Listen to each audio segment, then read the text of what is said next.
welcome to Bedtime Stories with OPL. I'm Miss Beth. Go grab your favorite stuffy, get comfy, and let's hear a story. This story is called The Shoemaker and the Elves. It is an English folktale. A shoemaker and his wife lived in a little house on the edge of a wood. They were very, very poor, and each day they grew poorer and poorer. At last there was nothing left in the house but leather for one pair of shoes. "I will cut out this last pair of shoes," the shoemaker said to his wife. "Tomorrow I will sew them and peg them." So he cut out the leather and left it on his bench. The next morning he went into his shop to make the shoes. What did he see? A pair of shoes all nicely made and ready to be sold. The stitches were so fine and the shoes so well made that they were quickly sold. With the money, the poor shoemaker bought leather for 2 pairs of shoes.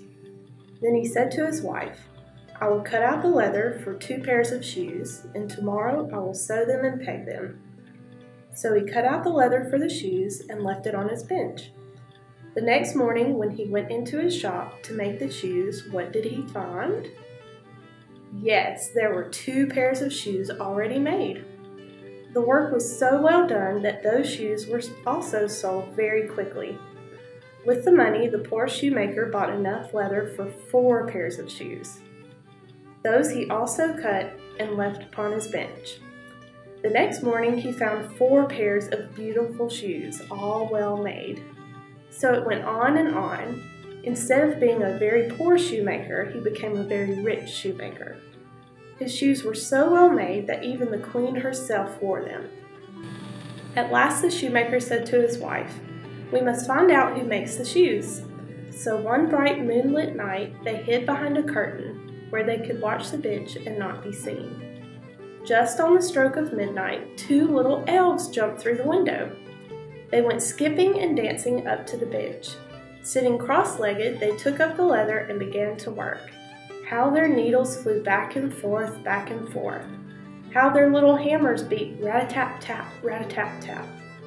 Almost before the shoemaker and his wife could think, the work was all done. The tiny elves ran about, skipping and dancing, skipping and dancing. Then whisk, quick as a wink, they were gone. The next morning, the good shoemaker said to his wife, "What can we do for those dear little elves?" "I should like very much to make some clothes for them," said his wife. "If you will make their coats, I will make them some shoes," said the shoemaker. Their little feet were bare. When the clothes and the shoes were ready, they were put upon the bench. The shoemaker and his wife again hid behind the curtain. Just as before, when the clock struck 12, in jumped the tiny elves. They went skipping and dancing to their work. They saw the little coats, the tiny stockings, and the neat little shoes, and they clapped their hands for joy. Then slipping on their clothes, they skipped hand in hand out of the window. The shoemaker and his wife never saw the little elves again, but after that night, good luck always seemed to be with them. I hope you enjoyed our story tonight.